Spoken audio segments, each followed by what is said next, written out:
Hello, my name is Jeremy Dia.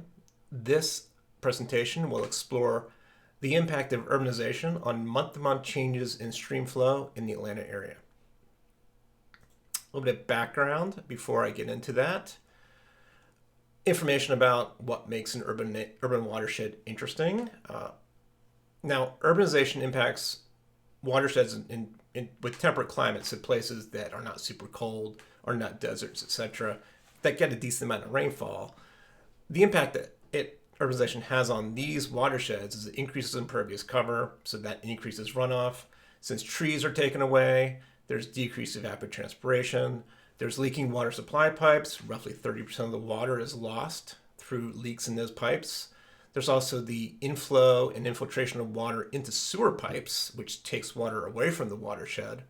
And also, urbanization can cause increased rainfall over and downwind of urban areas. This has been studied quite a bit in the Atlanta area. It's been proven to cause an increase in rainfall. Now, what just about everybody knows about urban watersheds is that they tend to have higher and more frequent peak flows, and that's primarily due to the increased impervious cover that you find. Now, what we're less clear about in understanding is the impact of urbanization on base flows. Base flows could be decreased due to I&I and decreased infiltration, but then they could also be increased due to lawn irrigation, detention basins, and those leaking water supply pipes. Now, what a lot of people have not really looked at too much is looking at month-to-month changes in stream flow for a variety of watersheds with different land cover characteristics to see what might be causing those month-to-month variations, and then that can kind of get at the influence of, say, impervious cover or I&I or evapotranspiration. So what we do here is we take a lot of gauges for the Atlanta region, and we have detailed land cover information, so we try to figure out what's going on there. And the main thing is the intra-annual variation in the various stream flow variables. Rather than just looking at a season or just a whole year, we look at specific months, in fact, every month of the year. The three main objectives are to examine correlations between land cover and stream flow, assess differences in stream flow between urban and rural watersheds, and finally, just simply to explore the potential for I&I to reduce stream flow. This is just an exploration of the potential. This is not a full-on I&I study. Here's the region, the Atlanta Metropolitan Statistical Area. This is representative of the Piedmont Physiographic Province up here in brown. It's the southern end, but one would think that the results we get from this study would definitely be applicable to other metro areas in the Piedmont because they all have the same basic geology. And that's probably also representative for all temperate regions, so all places that have a decent amount of rainfall, don't have deserts, and don't have really, really cold climates. So 90 watersheds were selected within this region. I'm not going to get into the criteria here, but that's a lot of watersheds, various sizes, different types of land cover within these. And the time period that we looked at was 2013 to 2019, so 7 years of data. The thing that makes these places all very similar, and also with respect to geology and climate, is that they all have basically similar soil water balances. They have a surplus of soil water basically from December to April, then a deficit July to September. Now, the most recent period we have that we examined was 2013 and 2019.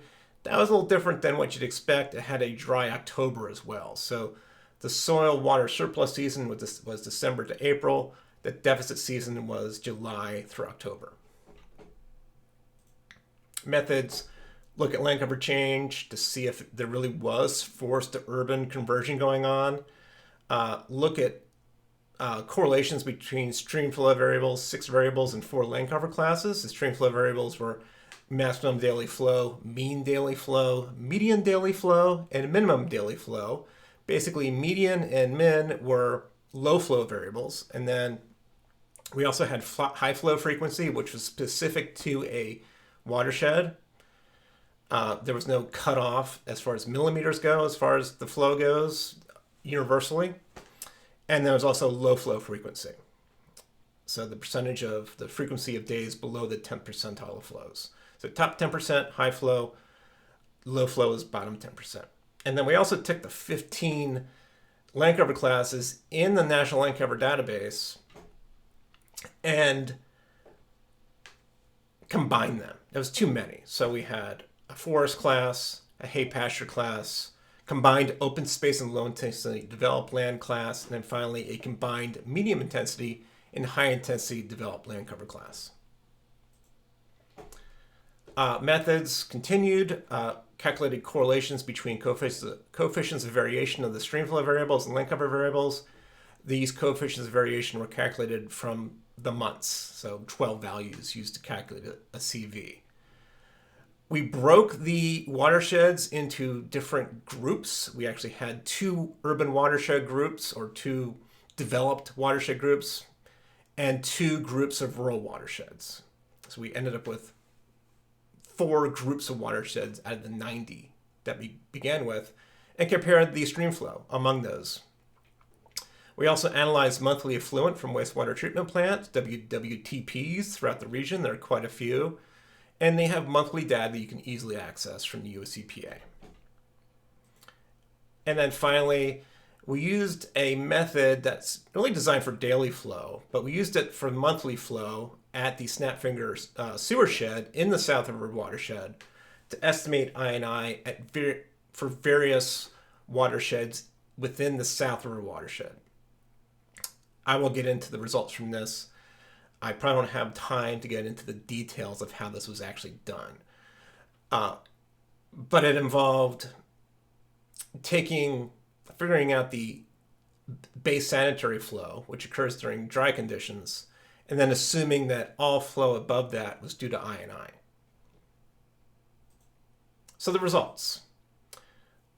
I'll quickly go through this. There was forest to urban conversion. Not a big change there. I mean, that's what you expected, but just to prove it, that we actually did have urbanization going on. So watersheds were being urbanized, but it may not be the urbanization you had in mind. It was not like they were going from forest to asphalt parking lots primarily. It was forest, but it's primarily going to open space and low intensity developed land. So single family residential areas with a decent amount of tree cover and grass cover. So the dominant land cover change was forest being converted to open space and low intensity developed land. Of those 90 watersheds, this is showing you the general coverage of the 4 main land cover classes. And you can see that it's dominated by forest, the green, and open space and low intensity developed lands, the sort of light magenta color. Obviously, Atlanta in the center here, and the urban watersheds are towards the center of the domain. Along the fringe, you find the rural watersheds. The other thing I want to point out here is that there is a fair amount of variation in land coverage among the watersheds, which is good. We want that when we want to do correlation analysis. So here are some of the results of those correlation analyses. Up in the upper left shows the correlation for each month between the maximum stream flow for that month and the amount of land cover, urban, high intensity urban, kind of low intensity urban here, hay pasture is that ugly yellow color, forest is the green. What it's basically showing you is that for all months, there's a really strong positive correlation between developed land and peak stream flow, and a negative correlation between rural land and peak stream flow, which is what you'd expect. Increase impervious cover, increased runoff, increased tide flows. That is not that exciting of a finding. Over here it becomes more exciting because you have that same correlation, the same positive correlations with developed land, negative correlations with rural land in the summertime, but they kind of disappear here in the wintertime. That's interesting. That is related to what's happening down here slightly, in that if you look at median flows, which are basically the upper end of low flows, you find a positive correlation in the wintertime and spring between forest and hay pasture land, and a negative correlation between the developed land. So the forest and hay pasture land has higher flow in the wintertime. In fact, it does in the summertime a little. Actually, it doesn't. I got ahead of myself there. But then the correlations flip in the summertime. Didn't happen with the peak flow, didn't happen too much with the mean flow, but suddenly with the low flows, everything flips around. And then, in fact, the low intensity developed land actually had a significant positive correlation in August with median stream flow. Same thing you see all over here occurs for the minimum flow, not as strong of a correlation in the summertime, but the really thing to point out here is that the flip in correlations, or basically the disappearance in this positive correlation between the rural lands and stream flow in the wintertime, negative correlation between developed lands and stream flow, minimum stream flow in the wintertime, it all disappears in the summertime and it almost flips around. Finally, there's also a strong seasonality to the correlations between land cover and high flow frequency. I'm not going to get into that too much. That is going way beyond at the moment. Now, here's a comparison of these 6 variables among the 4 watershed types. And you can see that for our study period, April was a pretty wet month. So that's why that's jumping up here. But across here, for every month, these urban watersheds had higher Qmax values, higher peak stream flow values.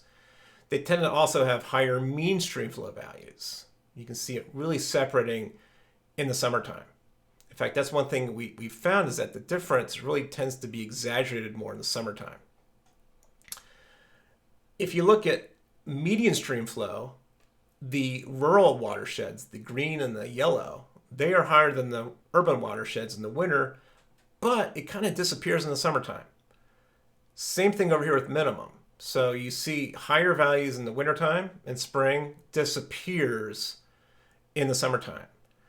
So what you can say with this is, well, rural watersheds had higher base flow in the wintertime than urban watersheds, but it disappears in the summertime. And in fact, in the summertime, this sort of low intensity developed land has higher base flow than does the rural watersheds. And this might be due to increased lawn irrigation. There are many, many factors that we could consider, but just first thought it might be lawn irrigation, it might be pipe leakage, etc. One thing that's definitely causing a decrease in base flow for the rural watersheds is increased evapotranspiration. One other thing that we did find on here that might be linked to urbanization, we found slightly higher rainfall totals in late summer for the urban watersheds. So it's possible that that's an urban effect going on there. Here's the coefficient of variation between the land cover types at the top. And what you see is that you find positive coefficients of variation for these rural land cover types. So there's more variability, month-to-month variability in stream flow when you have more rural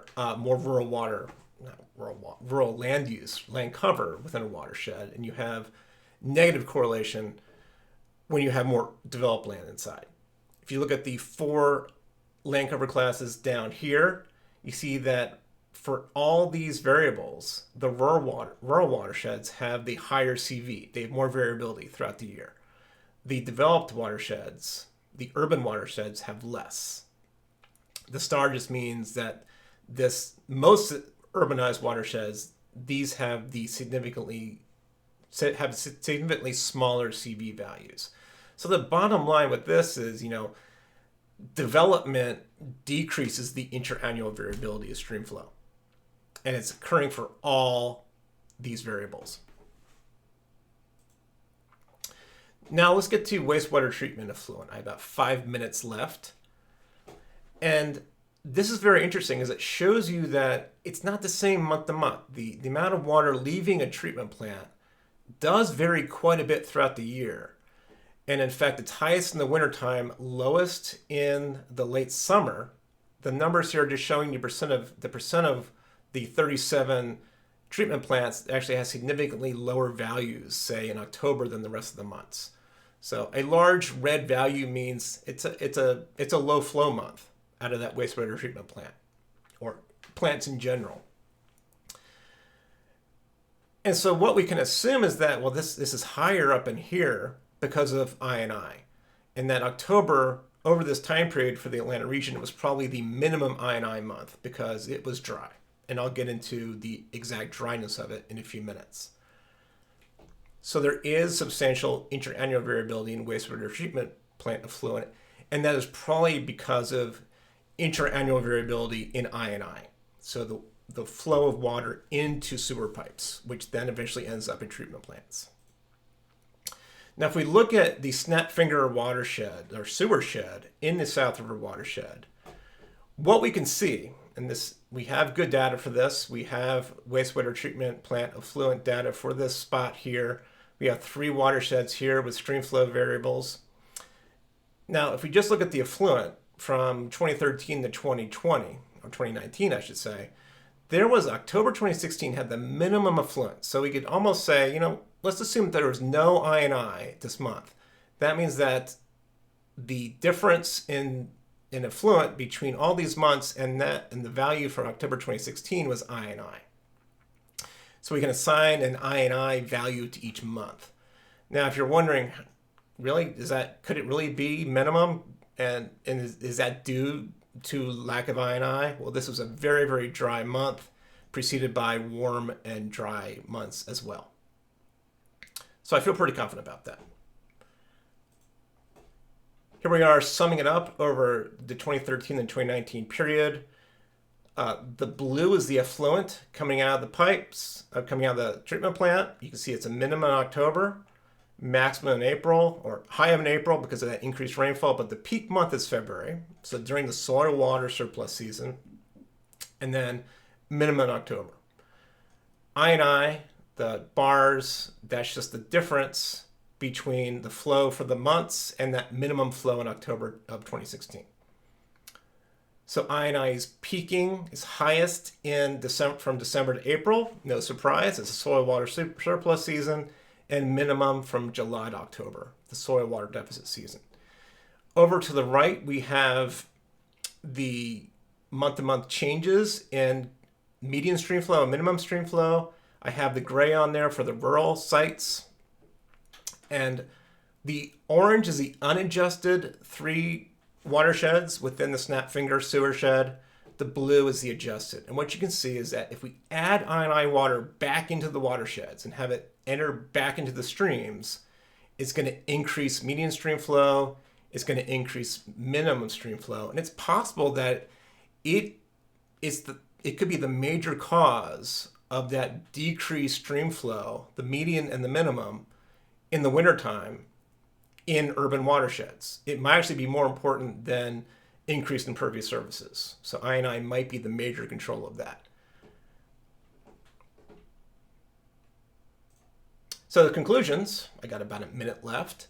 So the overarching conclusion is that urbanization reduces the intra-annual variability of a variety of streamflow variables. In this study, we saw 6, with it definitely decreasing for 5 of them, with urban and rural watersheds having different changes in streamflow between the soil water surplus season, December to April, and the soil water deficit season, July to October. One thing I didn't point out was that high flow days for urban watersheds tend to be more evenly distributed throughout the year, which can't be a good thing. That means you'd be expecting floods year-round as you urbanize a watershed, rather than just being confined to the wintertime. Despite the prevalence of impervious surfaces and thus possibly reduced groundwater recharge in urban watersheds, urbanization only causes a reduction in base flow during the soil water surplus season. So this whole reduction in base flow might just be confined to winter and early spring. And that reduction in base flow appears to be caused a lot by I&I. And then finally, the results from this study should definitely be applicable to all metro areas in the Piedmont physiographic province, as well as many metro areas with temperate climates throughout the globe. Thank you.